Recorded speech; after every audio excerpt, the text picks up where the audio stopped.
Hey, take off these fucking glasses. Welcome. Everybody look up, watch out. It's Keep Up with your boy StillVinSane. I am giving you everything trending in the world of Keep Up to us with your boy StillVinSane. I said that twice. I'm just excited. I'm reformatting the show once again. We're in an experimental. I just combined those two words. Part of the show. Anybody that has stuck with us, that's fine. The audience will get there as long as we are creating a quality program. We're not going to lean too far into anything anymore. I have been just testing out stuff. This episode is not brought to you by this juice. Just saying.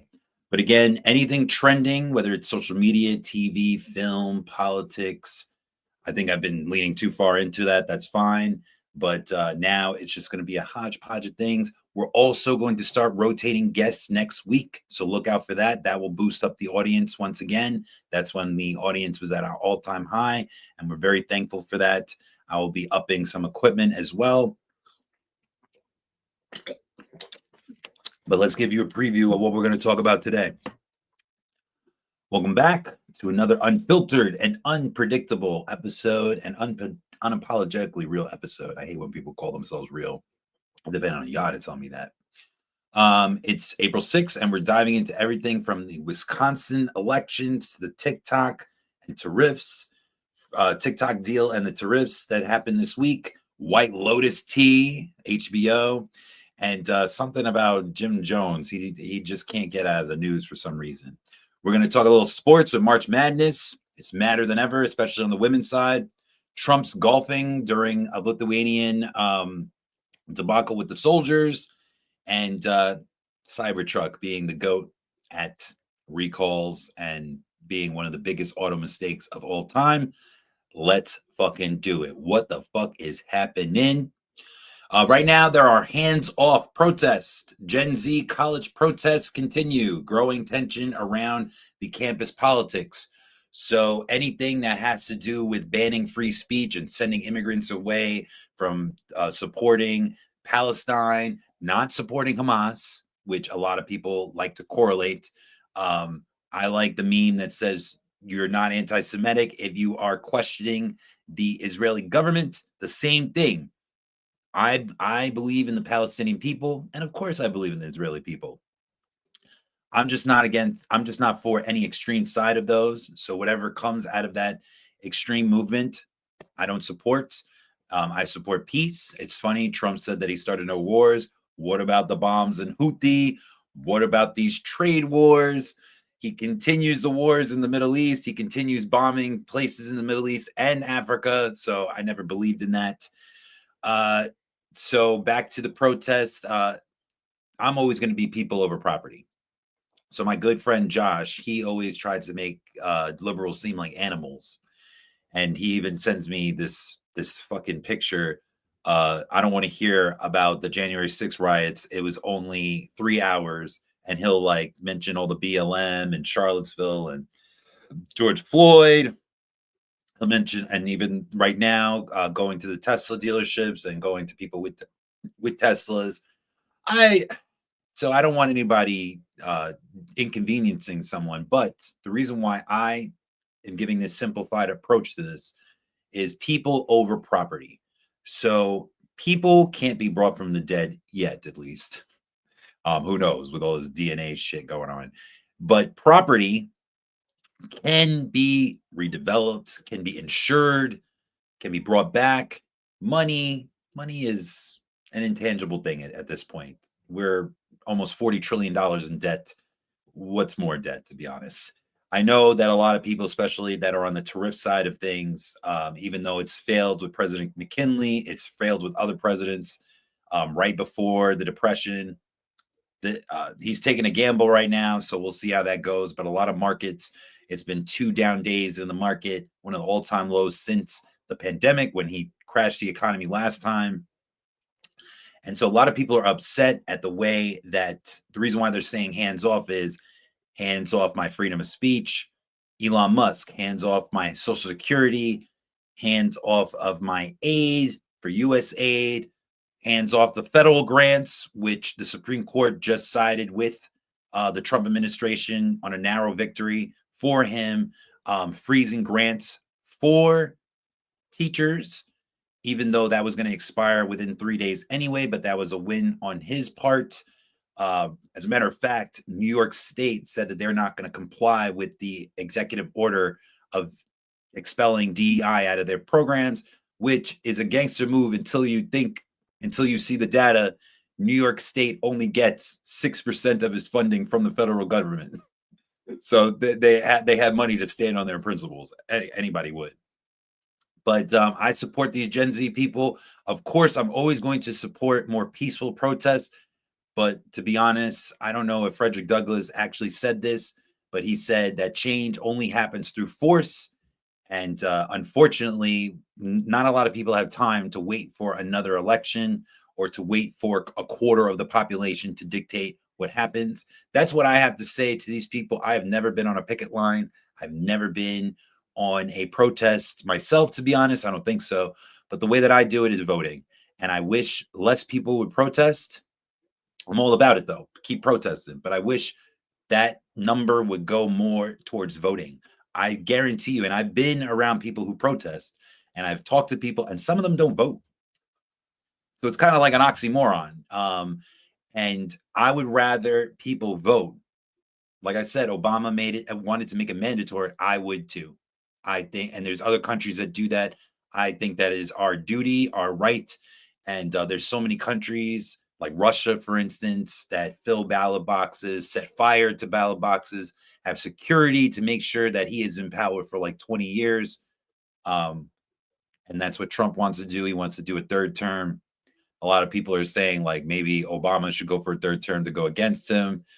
Trump floats the idea, but anything authoritarian, he's always going to approve of. Moving on, tornado warning, severe alerts in Kentucky and Michigan. April showers, here we are. Shout out to those states. Those are heavy tornado states. I lived in Indiana. I saw a little bit more tornadoes than I wanted to see. I also have family in Chicago, and we saw some tornadoes out there.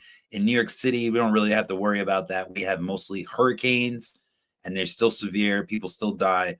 So everybody keep those people in your thoughts in those areas, and hopefully there's no fatalities. I would recommend no fatalities anywhere. Speaking of which, another disaster. Thailand and Myanmar are going through earthquakes at the time. It's disrupting the regional activity everywhere. It was over a 7-point earthquake, and we get up in arms over 4-point earthquakes. And in Myanmar and Thailand, they are experiencing heavy duty over 7-point earthquakes, and it is devastating. Lots of instability over there. Lots of aid is coming towards that way. Not enough. So please, this is a global society, in my opinion. I'm not a nationalist. It's funny that people that like to be nationalists, not to like go down the Nazi or Hitler route. And 420 is coming, by the way. You can look that up.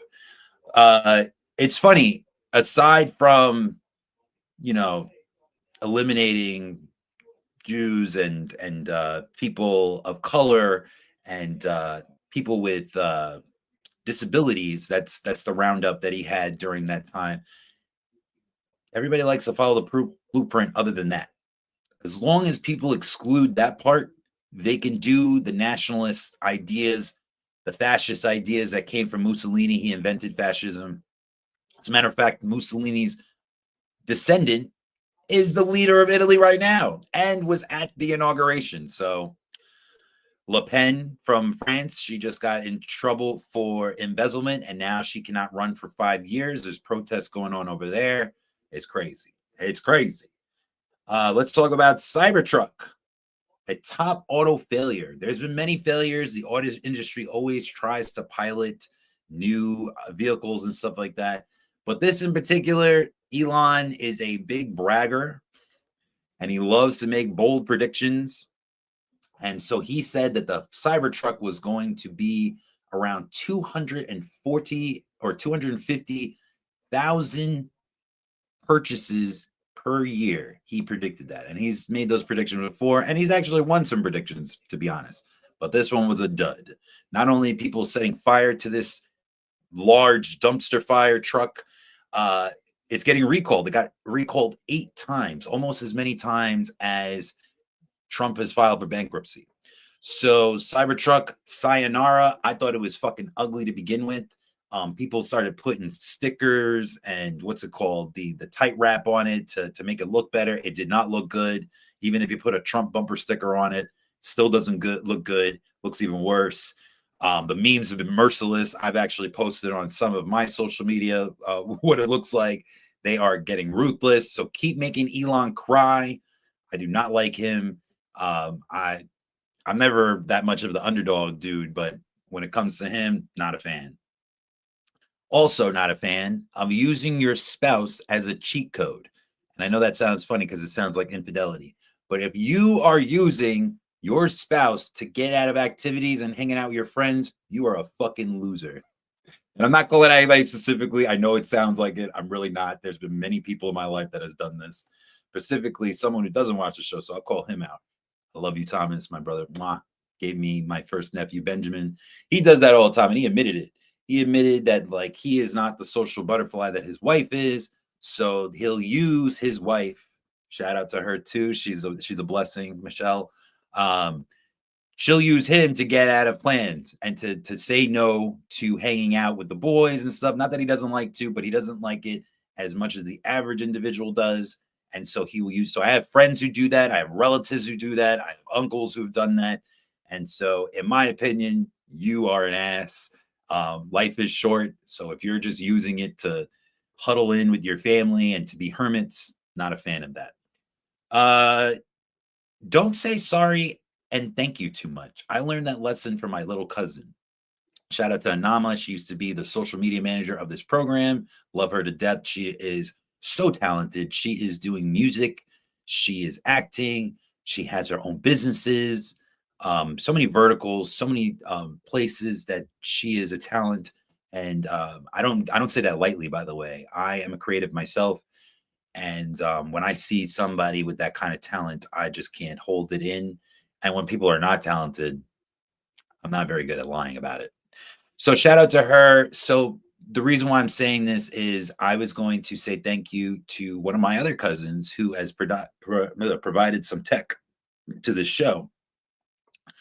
And it was like 3 things, but he's also been unreliable in other aspects of my life.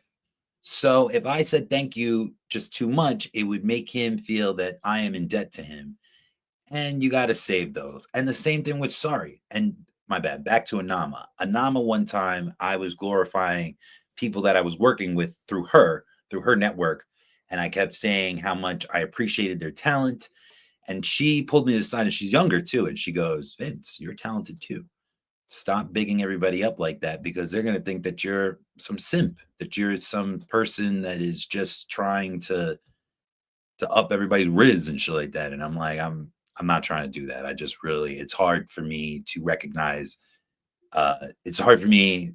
I'm not usually around talent like that. And unfortunately, I know that everybody says surround yourself with people that want to do the same thing for you. It's hard. It's hard. I have too many people that just want to do their own thing and want to put their nose to the grindstone and get back on the hamster wheel and be just a worker bee.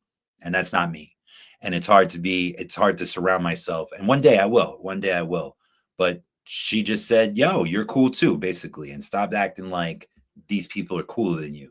So lesson of the day, do not say thank you too much. And definitely don't say sorry too much because people will definitely hold it against you.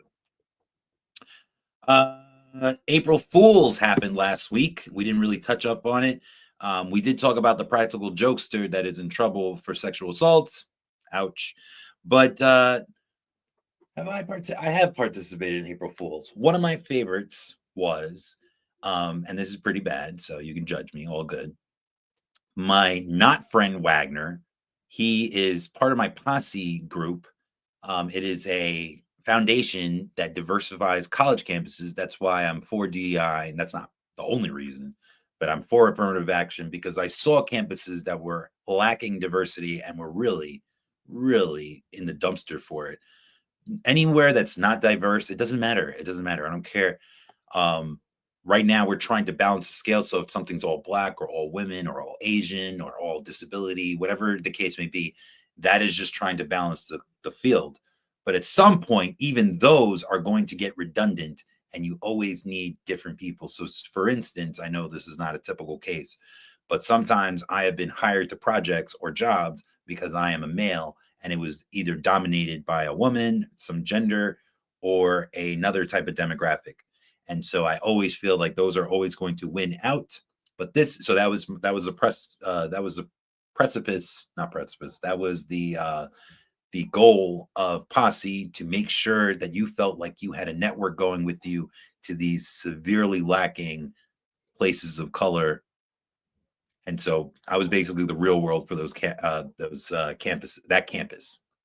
But Wagner, I don't like him. I tried to like him, especially that he was in my scholarship group. I tried a couple of times. It really flatlined the last time I had a group meeting, and a majority was my fault. It was the way I reacted, but I just didn't take kindly to the way he is. They respond to him differently than I do. But anyway, back to where he wouldn't like me. He is a Jehovah's Witness, and he practices sexless life before marriage. And now he's married, so I hope he's getting his groove on. Shout out to him and his wife. Congratulations.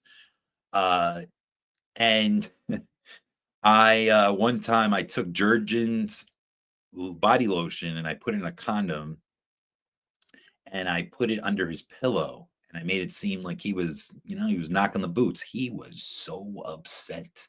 Of course, he accused me, and he accused correctly. It was me. I pranked him. And he was very upset about that. I didn't give a shit.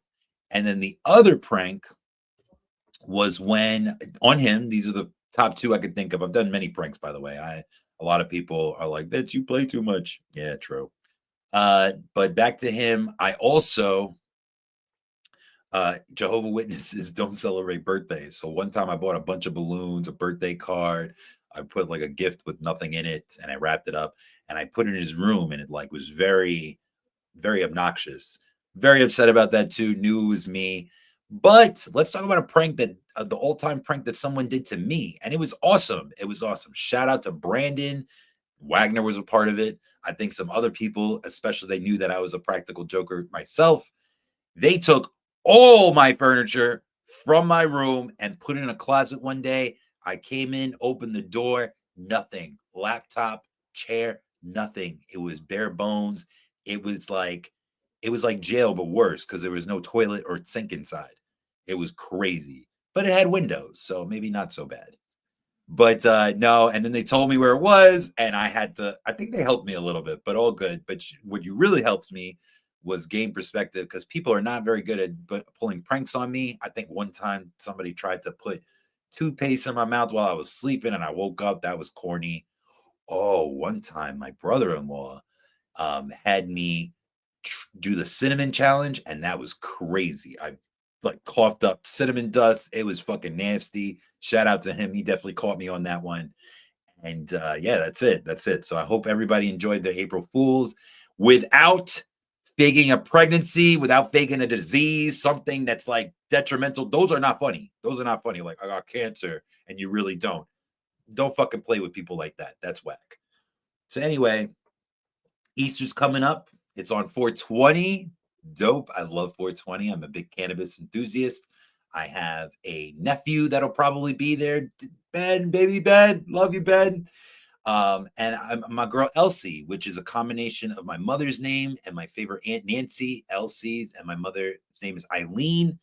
And so they'll be there, and it'll be the first time. And hopefully we'll do the little fake Easter egg hunt.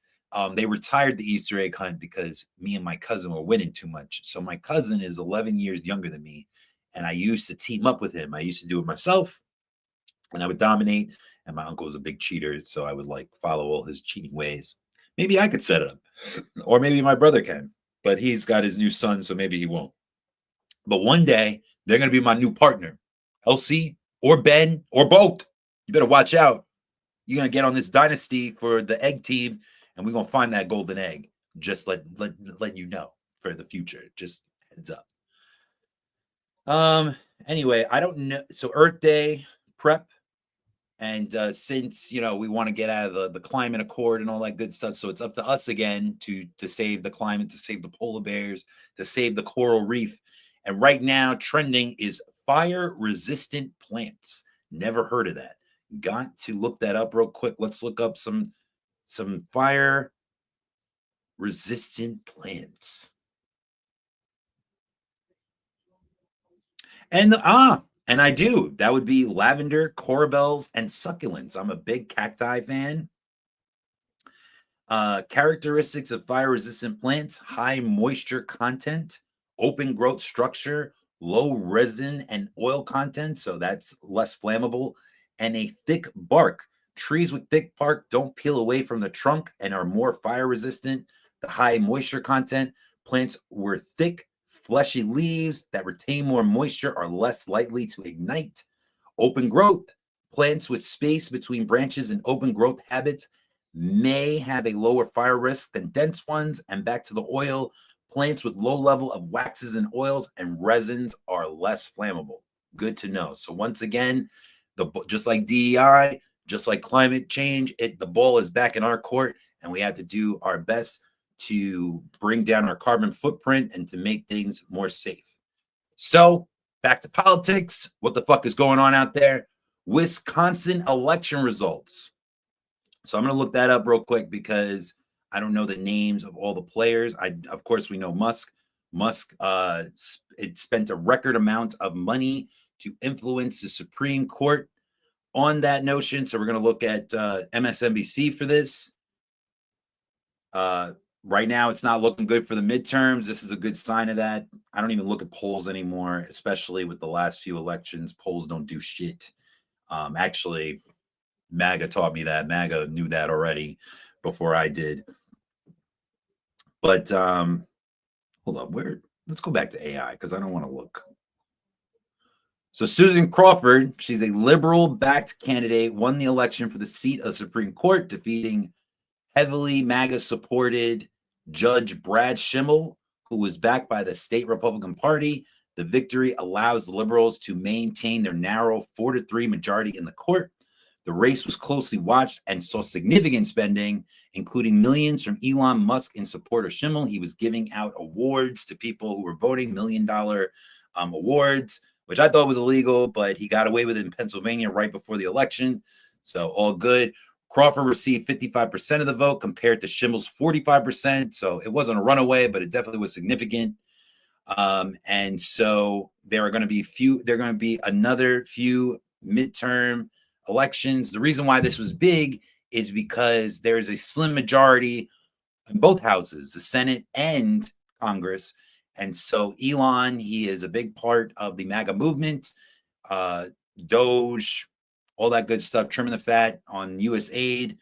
This is to Josh. Josh said that Bill Clinton and Obama reduced workforce in the federal government as well, but they also did things like give raises to the federal government, and they also did it within 8 years. This guy is, I guess, trying to make up for lost time, but in defense, it's only 1 month. Last month, they predicted the jobs predictions. The private sector actually went up. So let's see. And we're going to dive into tariffs to see where that's going. Right now, we don't know. But right now, he's been on a tariff spree, and we've never seen anything. I know I'm going to quote him right now. We've never seen anything like this before. But that is the scoop on that Wisconsin election. They're trying to leverage themselves to have a complete majority in those spaces to brace for any midterm losses. There are a few seats on the Democratic side that are open. And so it is open season on those. And to be honest, every president loses in the midterms most of the time. Obama had it happen to him. He had a full House, full Senate, lost that momentum. Same thing happened to Trump. And that is a big trend most of the time. So including me, a lot of people who brag about the blue and red waves, they mean nothing in presidential races. They only are kind of a grade or like a report card for the president while they're in office. So, judicial review. I told you this before. Eyes are on the court. There are a bunch of things on the docket for the Supreme Court, including widespread injunctions, universal injunctions. Biden complained about it, but didn't complain about it publicly. Other administrations have complained about it. Trump is complaining about it specifically. Pam Bondi, his Department of Justice Attorney General, she is leading the way in trying to, and the Solicitor General are trying to make the case that judges and district court judges should not have any sway on a president's agenda. So again, Trump, he's not the only one. There are people on both sides who are ary of this. So we'll see where that goes. Transgender rights movement, protest policy, that is all part of the hands-off movement. I mentioned that before. And yeah, there's a lot of people. And so there's other sides to this, by the way. A lot of people in the gay community do not accept trans to be in the LGBTQ, which I thought they were part of that those letters. But most do, especially the ones I talk to. This is from personal accord. That doesn't mean it's fact, but I've had people surprise me and be like, no, they're not part of us. But most of them do. And a lot of my gay friends actually even take it a step further. They will say, like, if you voted for Trump, they will not talk to you. They don't want to be friends with you. And I just can't tell that person I'm friends with some MAGA people. Sorry. And you don't watch the show anyway. So I just stopped doing that. Shout out to my friend Mark. He is MAGA. My friend Josh is MAGA. My brother-in-law is MAGA. And I just can't do that. I did it during the pandemic because it was just daunting to watch because we had nowhere to go. So like our screens were like our savior, but that's not the case anymore. I'm in real life. And I'd rather fight from the inside. I can't have constructive conversations with people if we just have no conversations at all. So I just don't want to do that anymore. I don't want to do that. So moving on, TikTok, the extension. There has been a 70-day extension to buy TikTok or to divest or to have an American company come in and swoop in and take 50%. Congress in a bipartisan bill, they were afraid that China would be able to compromise our intelligence through algorithms and the unique algorithm they have that we want. It's the best algorithm in social media. We either want to rent it. But one of the things I didn't know this, I listened to it was an NPR podcast that Oracle, Larry Ellison, one of Trump's good friends, he's doing a Musk. One of the things that Musk did was buy into this election. So there are things that are helping him. He said recently that he wants a free trade. He wants no tariffs, zero tariffs between Europe and everybody. And me too. I'd rather that too. Let's see if that it comes to fruition from this aggressive plan that Trump is doing.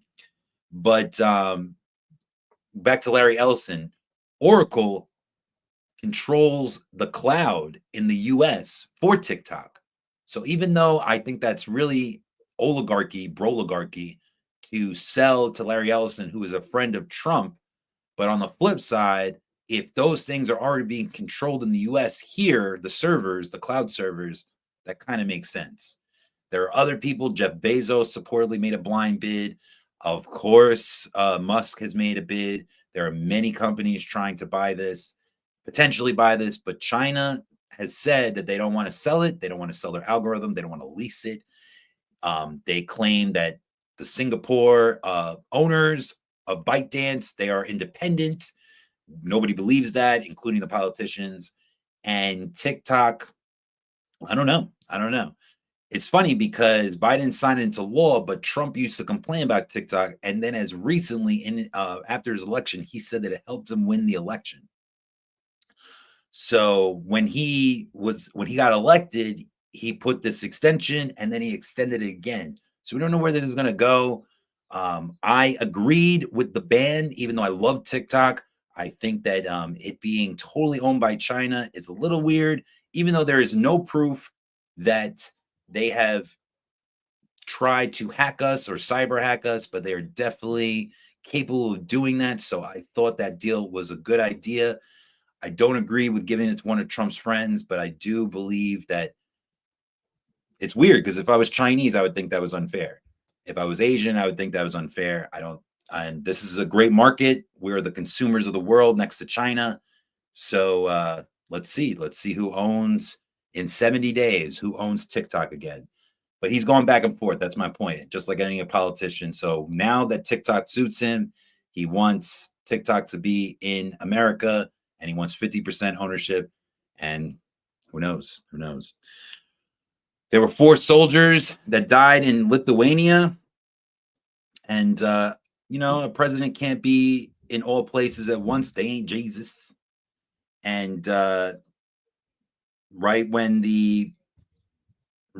this financial meltdown is happening, a lot of people are judging him from going to the Live Golf Tournament.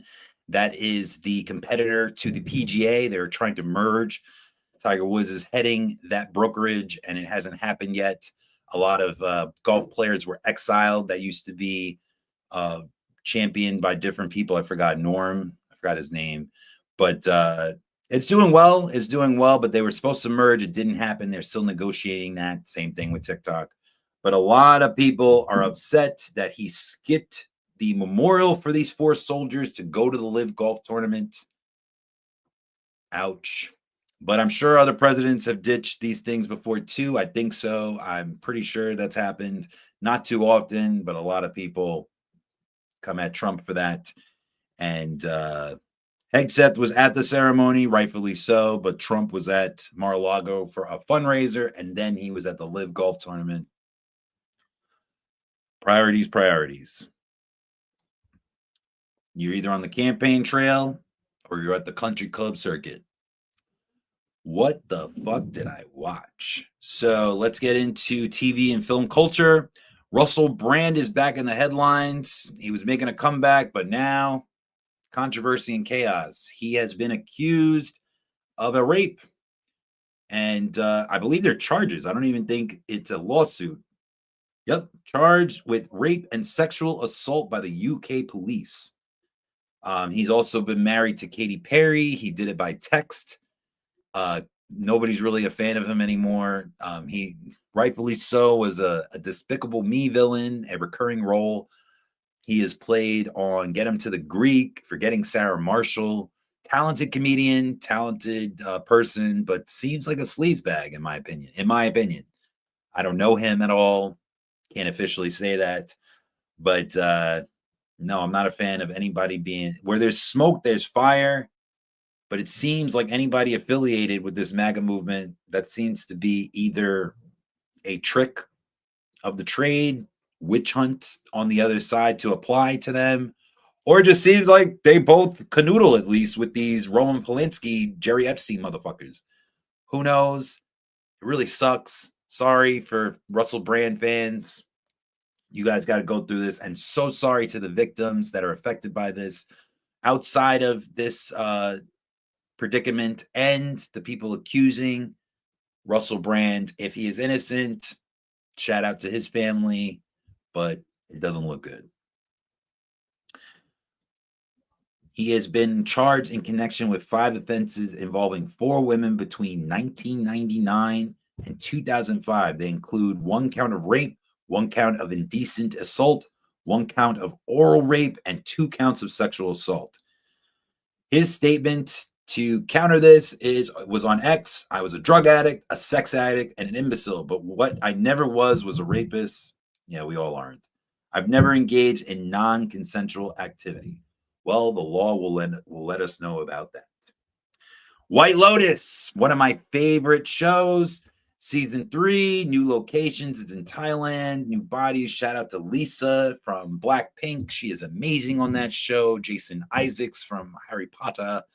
My girl Parker Posey, a lot of cuties. The girl from Cruel Intentions is the daughter. Got really cool cast. It was a little slow to begin the season, but then once some incest came in, some violence, some intrigue on the boat, drugs. That go Mike White. Supposedly the next season is going to be at a vegan resort in Mykonos, Greece. Why not? The show is white hot. And keep it going. Go HBO. They're doing right now. They stay consistent. Somebody called Apple TV the new HBO. Not that I don't like Apple TV. I love Apple TV, but they got a lot of catching up to do. I don't even think Netflix caught up, in my opinion. They just changed their whole branding to black. But again, shout out to HBO, not to Discovery HBO, by the way. They're fucking that up. A lot of people say David Zaslav got to go, and I'm one of them. So, but White Lotus is one of their best. Beatles biopic. I'm going to look this up. Sam Mendes was going to come out with one movie for this biopic, and he's going to come out with 4 instead. And so let's search that real quick because there are several prominent actors that are going to be in this. Sam Mendes is directing 4 separate films, each focusing on the different Beatles members: John Lennon, Paul McCartney, Ringo Starr, and George Harrison. All films are set to be released in April.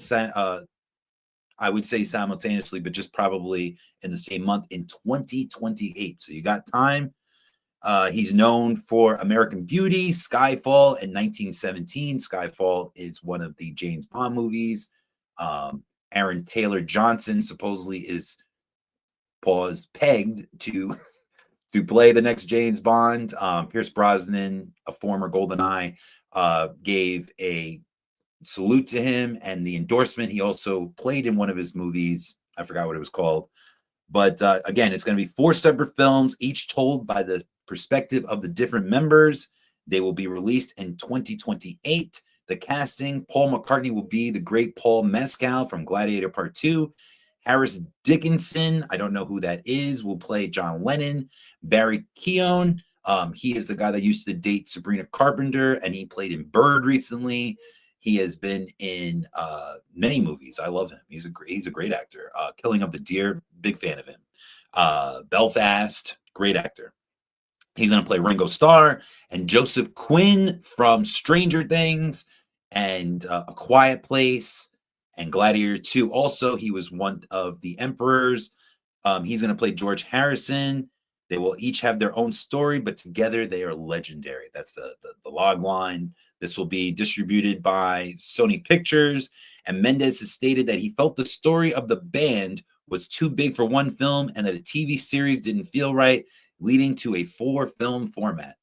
That's funny because Quentin Tarantino kind of made that popular, to just shoot the filming and then decide later if you want it to be in a show format or if you want it to be in a film, or that's at least where I saw that it became popular. I've thought about it before for some of my creative endeavors, so I think that's going to be interesting. I definitely am going to see that. And one more for Barry Keoghan. He was in Saltburn, one of my favorite films last year. He is on fire. And one thing from music, I saw this. So Jim Jones and Cameron, the rappers from Dipset, they have been beefing for a while. I forgot what the origin of the beef was.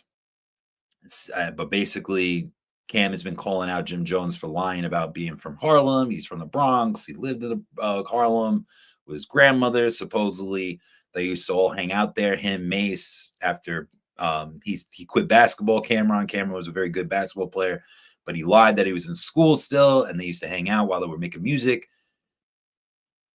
Dipset broke up after supposedly the Versus battle that they lost to the Locks. Shout out to Jada Kiss. He killed that. Go New York, go Yonkers. I mean, go Harlem too, of course. But they've been beefing ever since, especially online, especially on the Is What It Is podcast.